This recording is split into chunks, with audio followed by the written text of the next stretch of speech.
আজ কি রান্না করেছি সেটা খুব জরুরি না।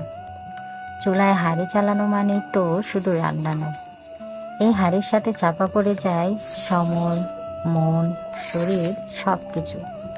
অনেকেই বলে রোজ ভিডিও দাও না কেন, আগের মতো অ্যাক্টিভ নও। কেউ কেউ ভাবে এত কষ্ট কিসে, কিন্তু কেউ জানে না একটা ভিডিওর পেছনে ঠিক কতটা নিঃশ্বাস পড়ে যায়। বাচ্চার জ্বর, অসুস্থ শ্বশুর, নিজের মাথা ব্যথা, শরীর চলে না, তাও চুলায় হাঁড়ি বসে।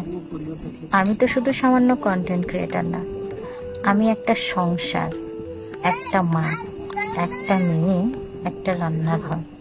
তবু মাঝে মাঝে ভাবি, ভিউ আসুক বা না আসুক, এই সামান্য কটা ভিডিও দিয়ে হয়তো নিজেকে মনে করিয়ে দিচ্ছি আমি এখনো আছি, থেমে যাইনি।